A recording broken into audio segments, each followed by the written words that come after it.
Welcome to our little SCOBY adventure, kombucha adventure. And what I want to say is first, they're really gooby. And anyone who hasn't felt one, this is just a little piece that I just thought if you want to, have a little pass around and have a little bit of a feel. Actually, you've got like, yeah. It's a weird squid, thing, isn't isn't it? it? It feels, I don't understand it it feel like at all. squid.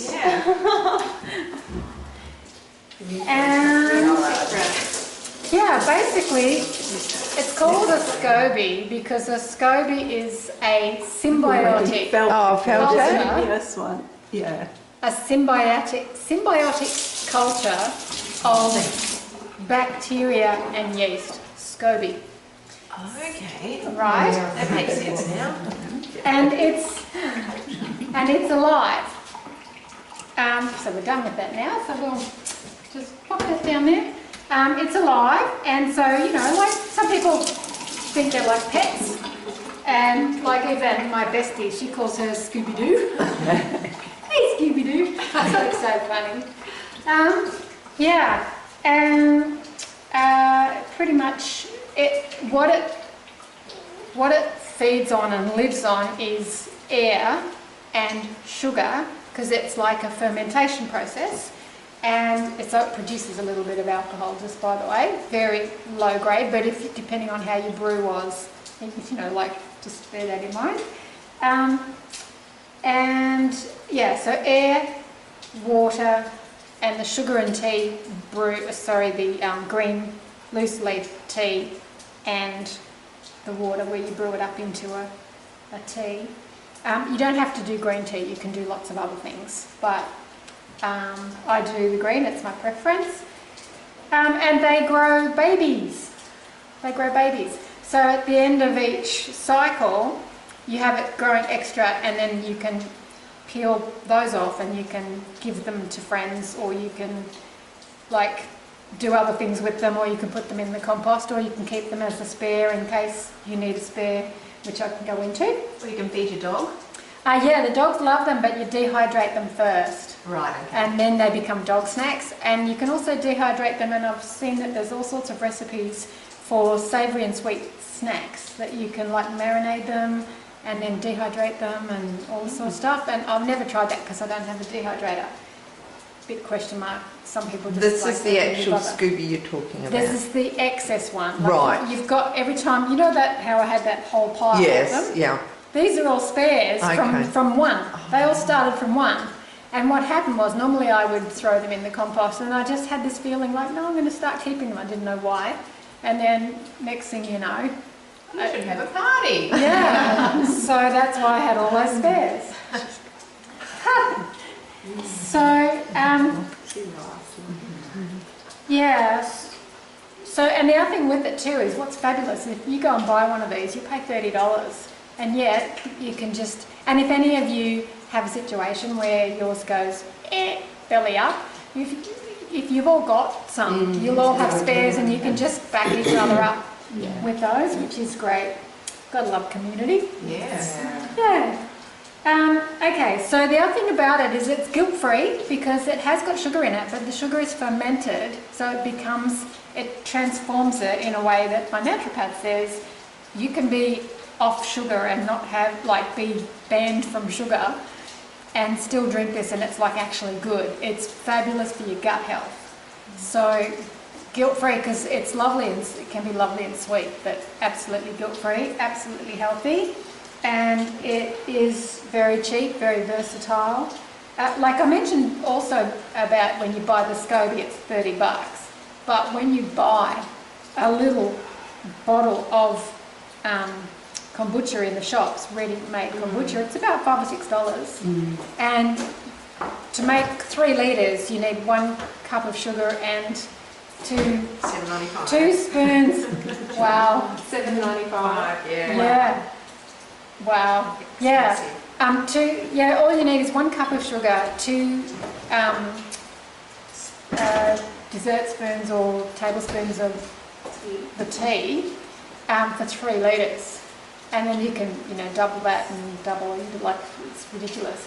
And the shop bought ones can be lovely, but because they're not like the fresh brew, they've been stored and all that sort of stuff, it just depends on how old they are and whatever. So they're fabulous like that. And yeah, and also when I first, my naturopath told me to drink it, and I was like, I don't want to make it. Like, what? I don't want to, I couldn't be bothered. Oh, that's all a hassle. I don't want to learn all that. And so I started buying it, and I was like, oh, this is so expensive. So I just went on, okay, maybe I'll learn to make it. And in the initial stage, you're really quite, learning process, and this will make it a lot easier for you that we're doing this today because I didn't have this. But like, you only have to make one or two where you're really paying attention, and then it just goes into autopilot, and it's so simple. So it's just for anyone who's like, I don't know if I want to hassle with that. It's not a hassle. So that's cool. Now, what you need, like a saucepan that I haven't checked in exactly, but I've been told that no metal. And I know no metal with anything like the bowls you store it in, the utensils you use with it, all that sort of stuff, no metal. But what I've done is I've just got this, and we can actually get this started now. Is it just a turn on and it does itself like the modern ones do? Yeah. Awesome. Okay, so we're going to just get that going. And let's see. Is that just water? Or? That's just water at the moment. Oh yes, filtered water is what they recommend, or spring water, or whatever, not tap water. But if you want to try tap water, I have no idea how that'll work out. But that's up to you. And you need a glass container, and this is the sort of size I use, which is like a 3 litre, and they're like $15 in supermarkets. Yeah, but it doesn't have to be that. It just needs to be. Some people use like tall jar type things, or as long as you've got enough room to be able to put your hand in and do stuff with it. Because if it's too narrow in the top and the SCOBY grows bigger, which it does, you're in trouble. So, okay, so you need that. So sorry, May, you grow the SCOBY in the fridge or? No, that's She'll come to I'm that. stepping through. Yeah, no, that's cool. Ask questions anytime, but if it's something I haven't thought of, I'll add in. If it's not, I'll stay in the flow. Okay. And also you need a permeable cloth because it needs air, right? But it needs to be covered because you don't want it full of insects and whatever. This is just a tea towel that's like a really loose weave, but you can use muslin, you could use any sort of netting that's fine netting. Oh, and you need a strainer, which I've got one over here, and I've been using this metal one, but I just strain straight away, strainer, and then I don't like leave it in the mix or do anything like that. And also, like I just use that, like silicone or plastic for the stroke process. I would not use a wooden spoon. Like you can't use metal, but one stage I did use a wooden spoon, and that was the only time that my And that absorbs too, stuff doesn't it? does. So, Yeah, I had ended up with bacteria on the thing, and I had to throw it all out. And so I went, I wonder what caused that. And then I stepped back in my mind and went, I wonder if it was a wooden spoon. And then you need some sort of glass bottles or jugs or something to put it in. Like when you've done the brew and then you put it in the fridge, you've just got something glass. And you need obviously the loose leaf tea and sugar. You can use white sugar or raw sugar.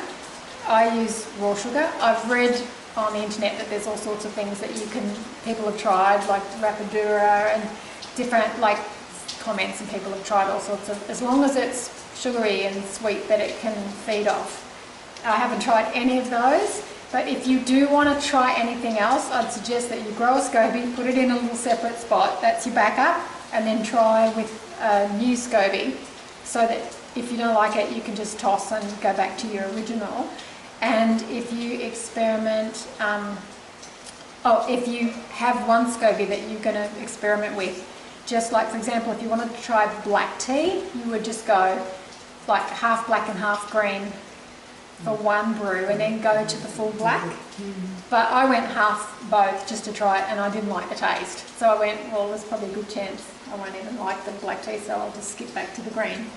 That's just, anyway, and same with the sugar. This one is, this is all organic, and this is organic raw sugar. If you want to go to white sugar, you would just same thing. You would half one time and just ease it across. And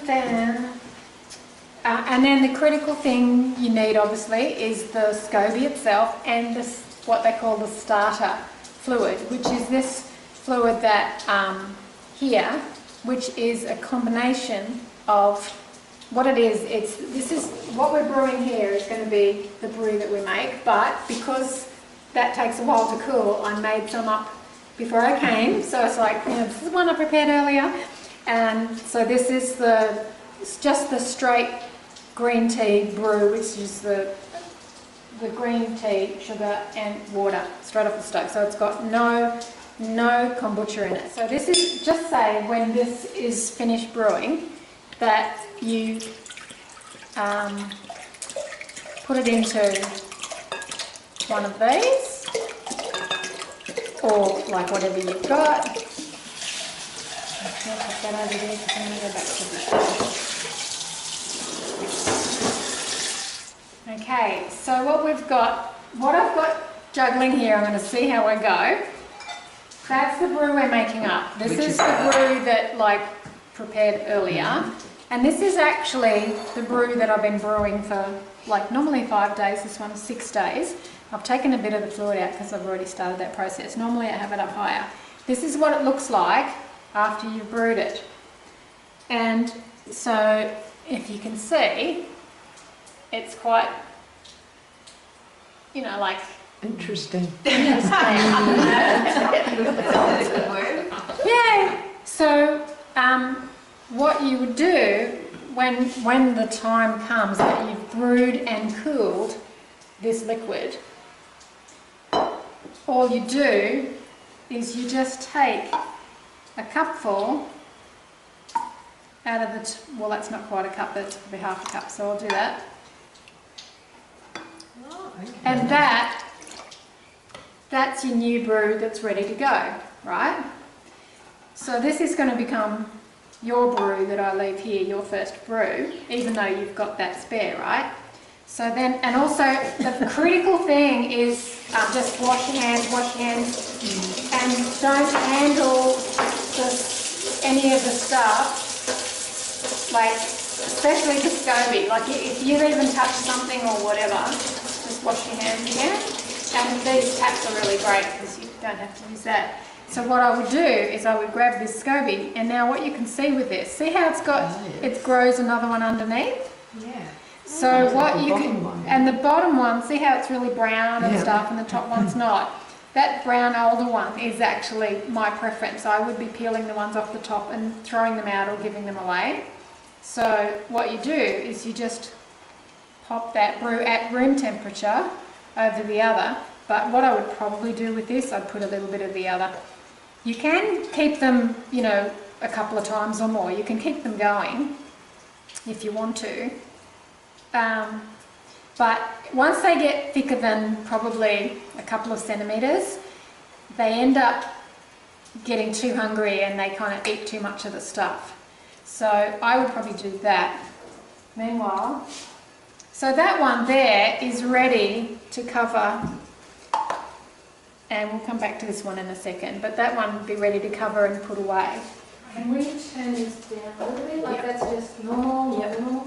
All right, and then what we do over here, we've just got a cup of sugar, and we just pop it in and just dissolve it all. And then once that's dissolved, we'll just put the green tea in, give it a bit of a mix up, and then they say 10 to 20 minutes that you brew it, but that's with the stove turned off.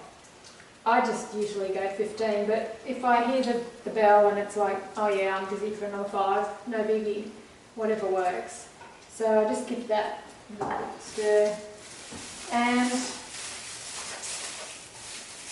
let's see. Yeah, give that half a second to sort of build up again. Right, where are we up And to? excuse me, how much water do you Oh, use no, each that's time? a good point. I would have just discovered that when I came back here, so you were just right in the right place. They say to use the amount of water, like when I learned how to do it, it's like this is how much brew you want, use this much water, put it in on the stove, make up this brew. And what I realised is that I had a big saucepan, it's big and heavy to handle, it takes a long time to cool, and I was just like, hang on a minute. So what I ended up doing is making a smaller brew, but it's more of a concentrate, and then once it's cooled, I add the extra water.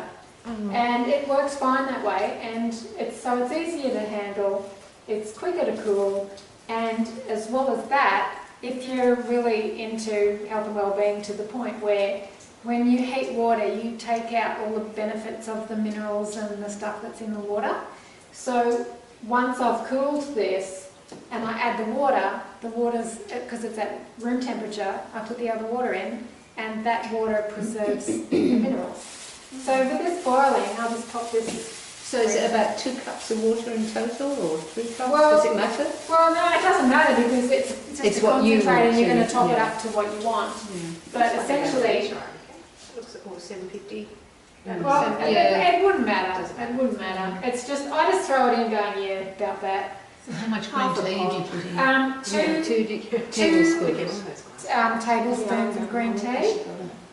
And so all I do is I just let that just brew for just a minute or two, and then we turn the stove off, and then we just put a timer on for about 15 minutes. Turn it off. No, just give it. I usually up's okay.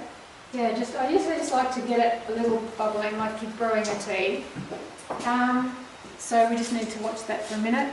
And the amount that you make is going to depend on how many people are drinking it, and a little bit of an experiment to start with. But I rather make too much than not enough, because I don't like to run out. And also, if I have excess, I just give it to neighbours, which helps start this whole process.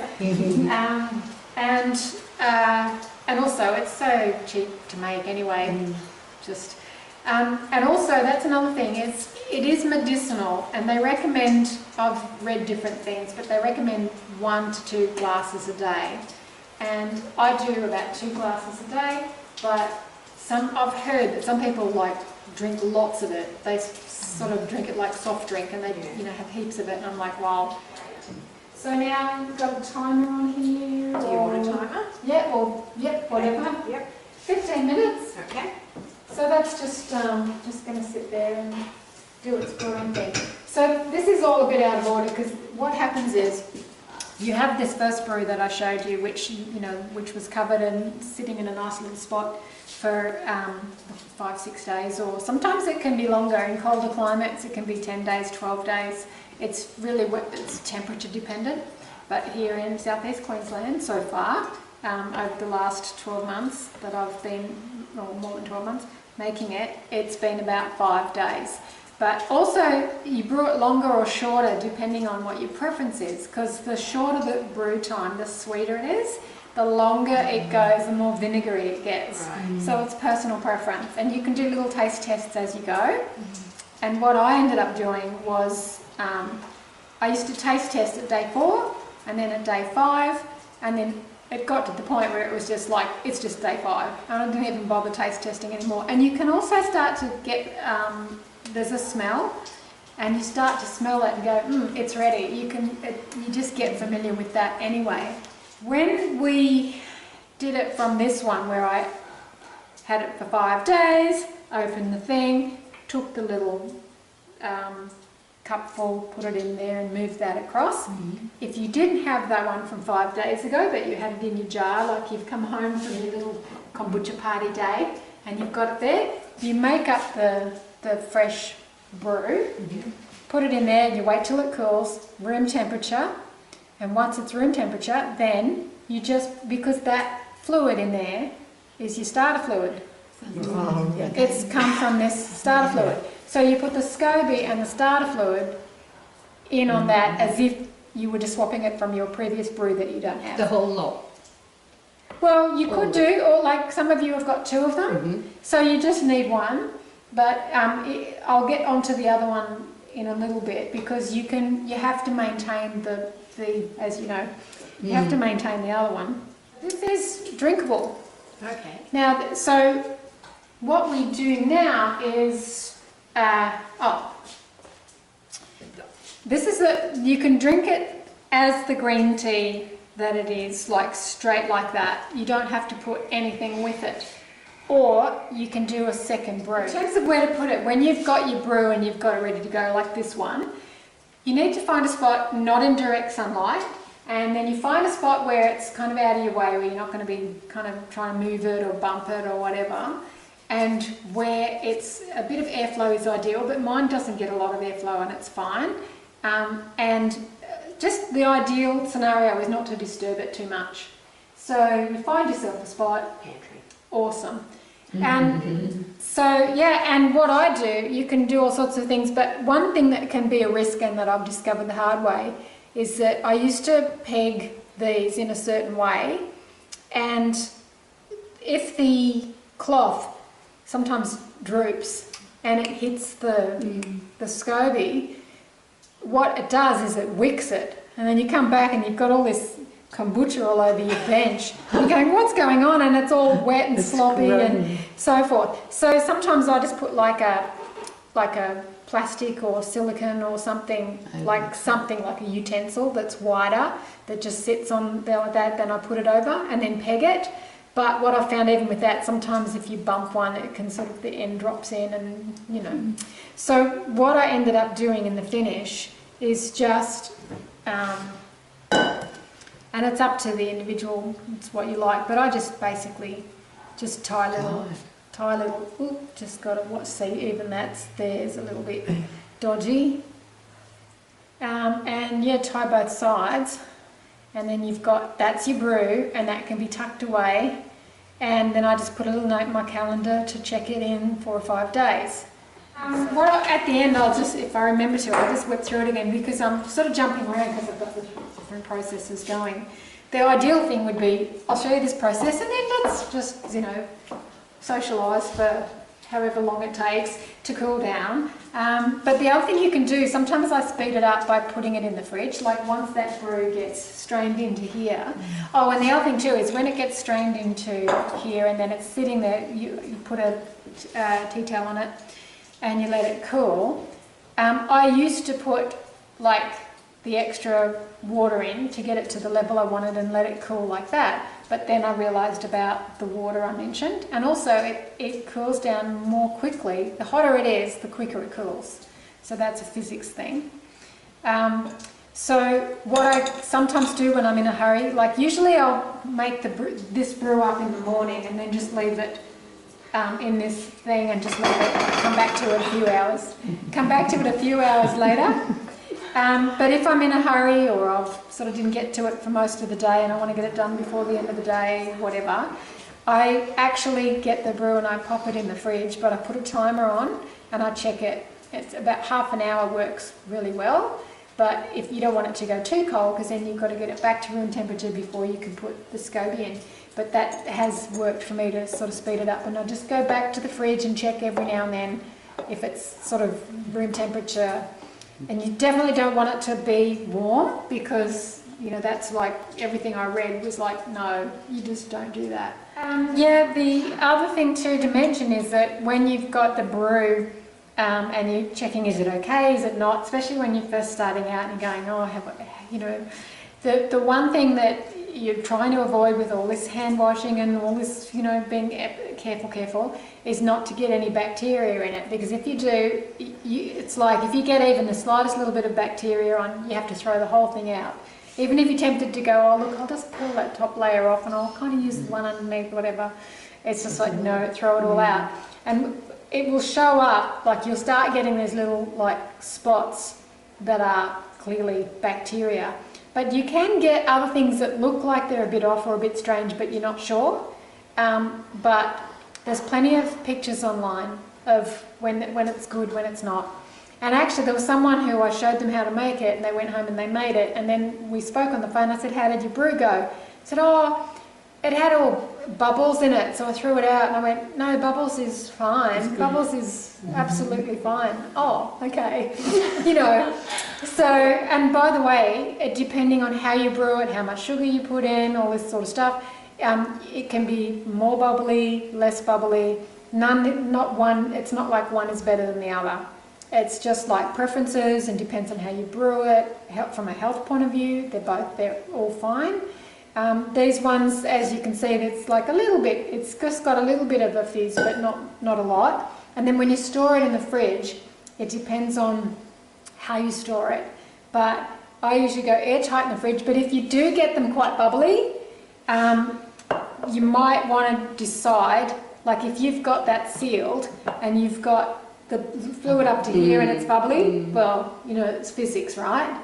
So I would either store like more to there, or I have some jugs at home that have tops on them where you can spin the top where, you know, it's got the pouring part. So sometimes I just have let a little crack of air, but just watch for that. But the way I've been doing mine, it's never ever needed it. So what are we up to with that? Got 2 minutes. Okay, give or take. You know what? Let's just do it. Let's just remember we're going to drink that. So this is, I wonder if that's, no, that's fine. Literally, all we're doing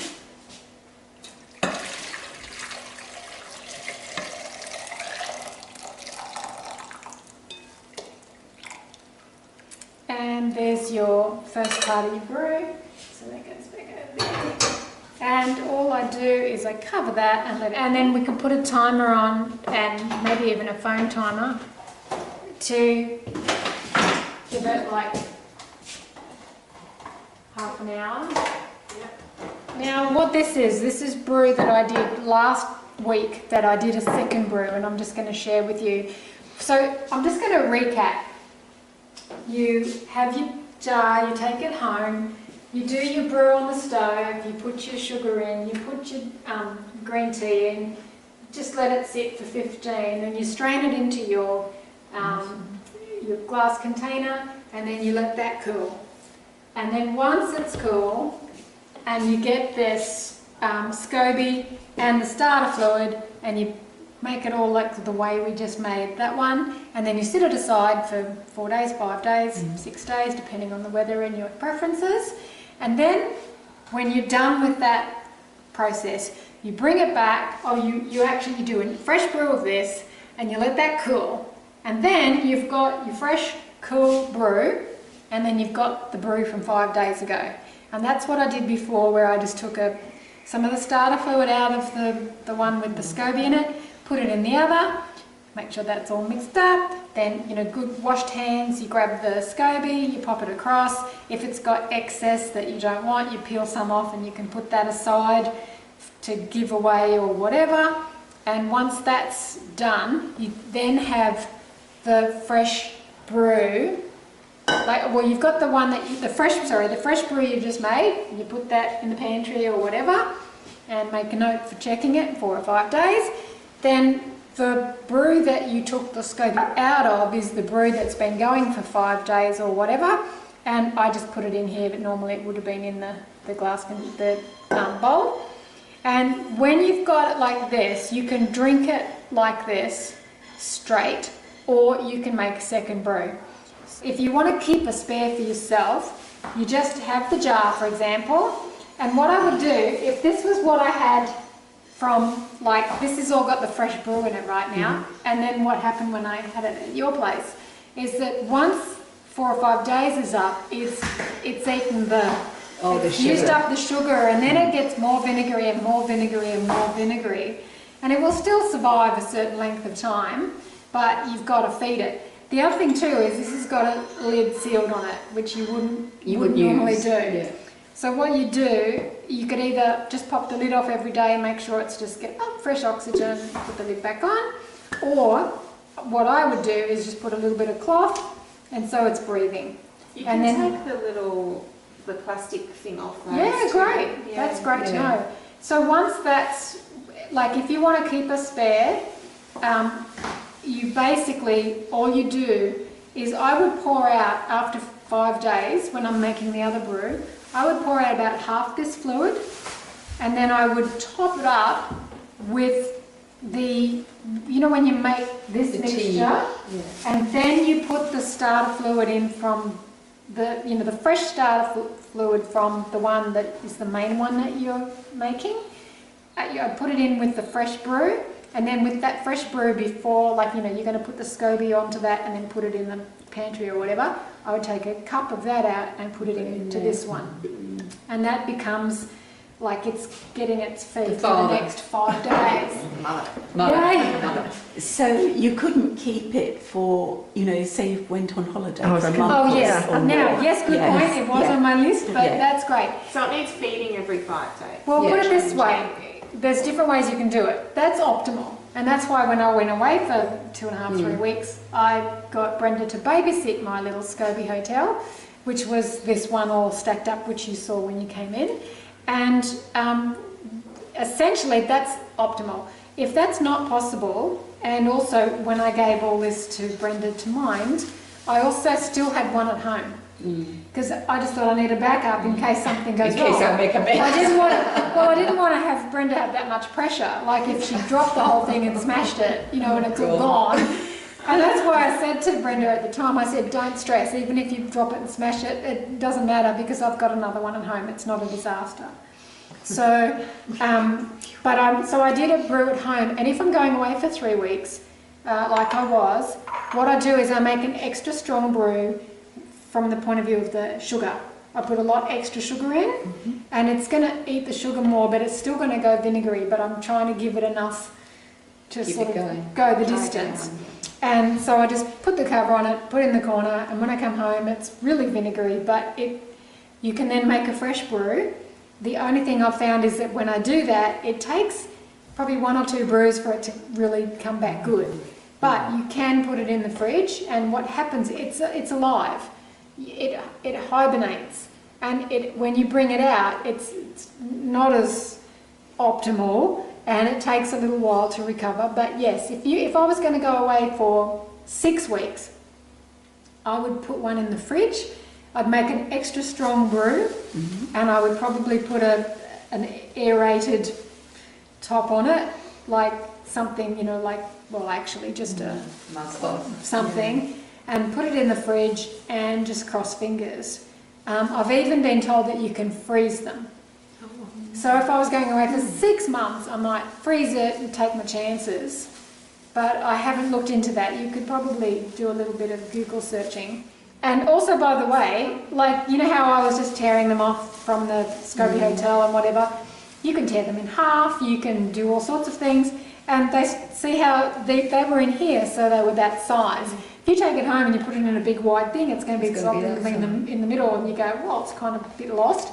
It will grow out to the sides, and you'll have this big thicker one in the middle, and you'll have a thinner film out to the sides. But after a couple of brews, it'll come nice and thick all the way through. So once you've got the brew ready, as in, okay, that's been brewing for 5 days, I've taken the SCOBY out, I've taken the starter fluid out that I need for either the storage ones or the new brew or whatever, and you're left with, this is the fluid you're left with. This is, as I said, drinkable straight away.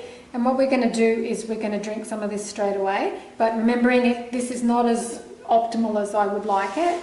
But what I'm going to do is just go a little bit each, because... Can you add anything to it? Yeah, I'm getting to that. That's to do ginger ones. I like the ginger and turmeric. Yeah, you can do all sorts of It's things. sort of similar to when we used to make ginger beer. Yeah, Is it? Yeah, like you had to have a bug to Yes. start, didn't you? That's it, like the plant, so what I'm going to do is, this is enough just as a taste test, and this now is what I will make a second brew with. And also, this is the second brew I made from last week, so once you've had these ones, you can then taste, That's do a a taste fine test looking of piece your of other. ginger beer. So, Wow. Turmeric's from Cliff, right? Oh. taste testing. Thank you, Lily. Gee, look at that ginger. Oh, that's yours. Okay, and I'm going to taste it. Has everyone got one? Yeah. Cheers. Kombucha party. It smells nice. Party. I've never tasted it before. No. That's a sweet one. It's really not that sweet. A bit funny. Oh, that's not what I was expecting. No, I didn't know what to expect. No, that's very So it's good. getting busier. It Yeah, smells now more what- vinegary than it tastes. Yeah, Yeah. it does. Now, this is not optimal. Normally when I've made a fresh brew, it's more bubbly, it's more fizzy in your mouth, and it feels just, this does feel different and not as ideal, but like I said, I was away for 3 weeks, then I'm trying to recover it, then I've stretched it out to try to make really today nice. work, the timing of today. So that's, Sorry, Donna. yeah, I'm happy that it's still nice, but it's Not how it definitely, usually is. well, you've tasted when I've brought the green tea around. This is much sweeter than the ones that are... Yeah, and I'm surprised because this has gone longer, and I thought it would. I was concerned it would be vinegary. That's lovely. So now this is a brew I made last week, and I'm just going to taste test because what I've found is when I put them, actually I'll do keep your glass because I don't want to have all the glasses back and then not sure which ones are which. But take that. Yeah, no, everyone can just. Yeah. This one is On the vinegary. possibly. Yeah, like this is where it's Just a gone little to bit of this vinegary. one for me. Okay. This one is pear and ginger. Oh, it's We can taste the flavoured. ginger. Thank you. And if you don't like it, just toss it down the sink. Don't feel like you've got to drink it if it doesn't work for you. My grandma and Pop used to make Yeah. ginger too. It tastes like ginger beer, Mum. You'll taste it and Oh, it'll yeah, give you I a like flash that. back.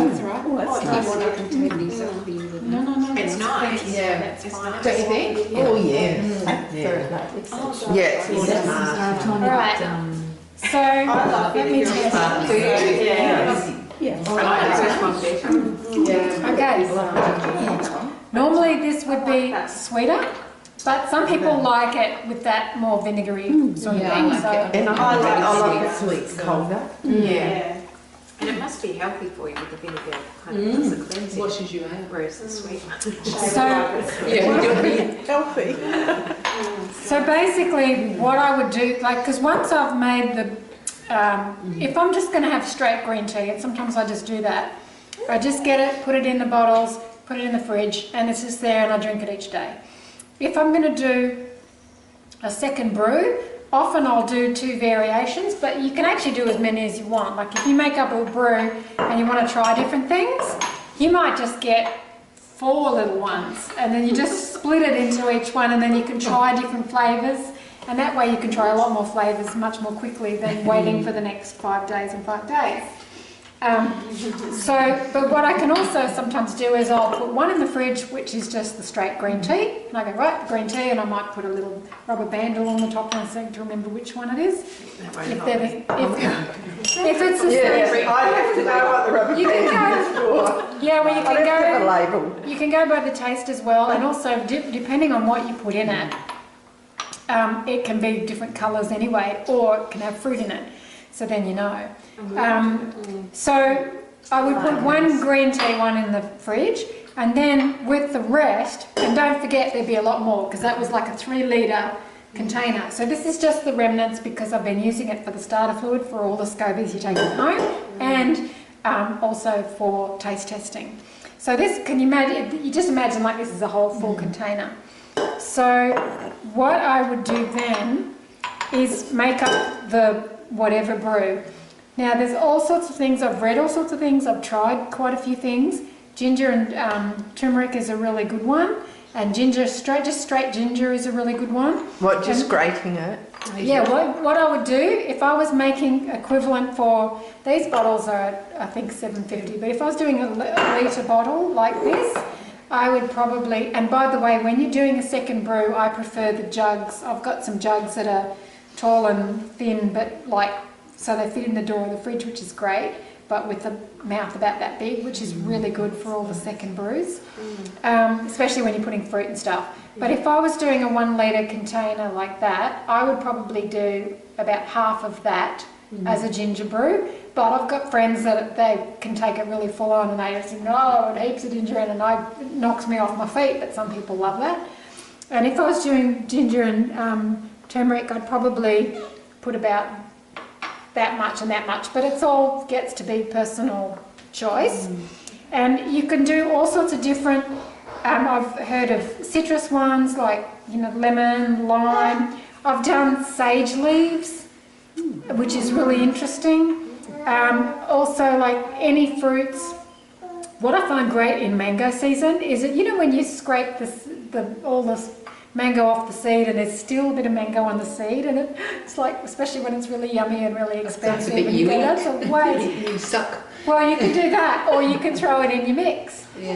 And what I do sometimes, I make like a tropical fruit or like a fruit salad kind of thing where I'll put little bits of different things in. Plums are great, kiwi fruit, pineapple, mango, all those sorts of things. And you just cut them up really finely. Well, I would just make little chunks, and what I was going to, like if I was, and also with that, for a thing that size, I would probably only have, no, that's not the right, probably the amount of fruit I would put in total would probably be Like that glass, yeah. like that much. Yeah. It doesn't need a lot. Like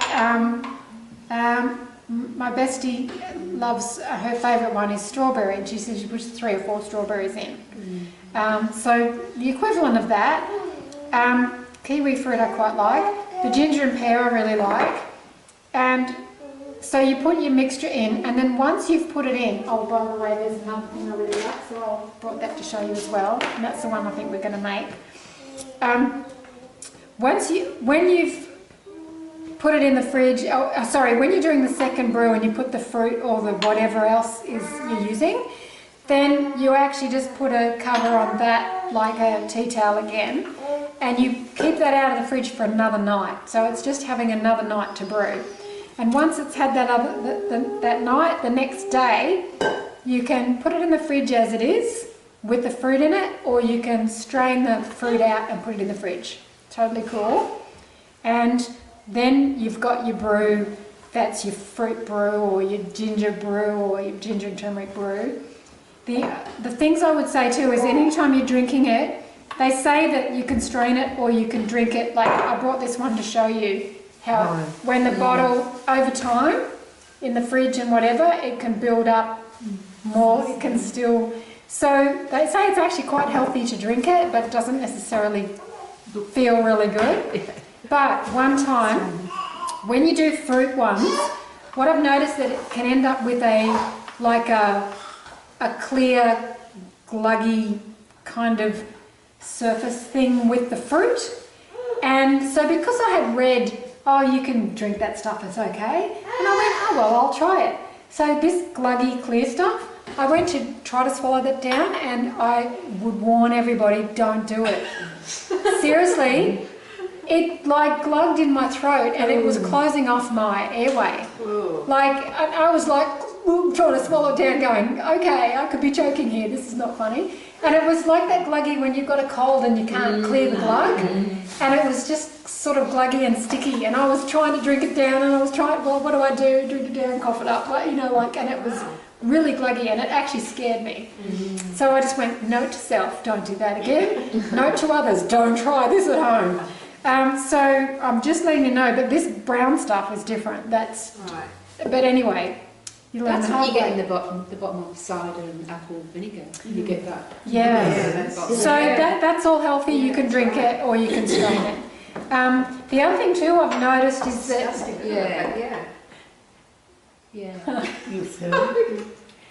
the other thing I've noticed too is that when you make a brew and you put it in the fridge, they can definitely improve over time. Like sometimes if the brew's not like super ideal, I go, and I can put it in the fridge, and then when it comes to 5 days later, if I've still got it there and I make up the fresh brew, I can actually mix a bit of the fresh brew in with the old brew and give it a lift or improve it. Or if I've just got a plain one or any of them and they're a bit vinegary, I can even take them out of the fridge after 2 or 3 days, add some more fruit, and just help to try to get it to sweeten up a bit, and that can work a treat. And sometimes it can taste really good when I've got it in the first place, and I put it in the fridge, and then over time I'm just going, this isn't as good as it was. So, but usually it will improve, which is great. Now another mixture, and I mentioned that on online you can see a zillion different ideas to try for second brews. And the other thing is that sometimes I don't do a second brew, and I'll just throw it all in the fridge because I'm in a hurry. And then the next day I'll go, okay, it's not a brew, but I'm going to put some flavours in. So I put ginger and stuff in and just leave it in the fridge, and I haven't brewed it overnight. But it still will give it a little kick of ginger, and it's, you know, there's just all those little variations. And so there's a zillion different things you can try, and I've read some when I go, wow, I never would have thought of trying that, never would have thought of trying I that. think this has a lavender and hibiscus. Yay! What's this one? Yeah. Okay, awesome. So that tastes pretty good, but to me the home brew tastes even better. And cheaper. Yeah, so the lavender, I use it for lots of other things as well, but I have it like, no, let me just get that. I'm just going to make this one as a lavender and hibiscus because it's nice from a colour point of view. Because when you put the fruits and stuff in, spoon. Spoon? Just at the top drawer there. Yep. Finding your way in someone else's kitchen. And thank you, Lisa, so much. This is such a lovely experience. Oh, it's interesting. Yeah. Like, my place would not have worked, truly, would not have worked. Anyway, so if I had a full bottle of this, I would put a spoon each of the lavender and the hibiscus, but because this is not that much, I'm just going to be a bit conservative, and I'll probably just go like a little half, which might be a little bit strong anyway. But this is all a bit experimental, and it'll work or it won't. And lavender. And then what happens is that let's see, once you just get that a little bit, that really starts to change colour. And it usually actually, depending on how much you put in, can end up going gets really pink. See how pink that is? Yeah. That will actually get to quite a pink look. You can see it changing colour as it's settling in. So with this one, I would say put this aside overnight, and you can also do that here, Lisa. Yep. Just put this aside overnight and then strain it off tomorrow and just taste it. Yep. Oh, for the first year that I was making it, I never had a problem, and then after about a year, like I've had a problem with ants the whole time. And then for the whole year, they never went near it, and I was going, that's weird. I mean, it's like sugary and sweet, and they just weren't going anywhere near it. And I was like, wow. And then, after about a year, they just went, oh, hang on a minute, we like that. It's like, okay, great. So I just put the bowl on a plate and put water on the plate. Oh, So, you know, stay out of that. But also, there's plenty of things online. There's a zillion websites out there that will tell you how to make it, and it can remind you. I haven't done a step-by-step in writing, but it might be something that, so you can have a little thing beside you. But essentially, like, it's a lot of information to take in the first instance. But literally, once you get started, it just becomes, it's just so easy and so delicious. So happy drinking, enjoy, and good gut health, which of course is linked to so many diseases, and you know, and the science and the medical profession are getting more and more switched on to, okay, the gut health is super important for so many things. Yay. So that's pretty much it, apart from we'll just can finish drinking any of this if anyone wants it. And we'll just go the starter fluid, the extra starter fluid, go around. Okay. And I'm just going to say ciao to the video. Anyway, hey, you could be watching this back on video, and I'm going ciao, and you're going, I was there, I remember all that. Cool. So Fabulous. Done. Thank you. Thank you.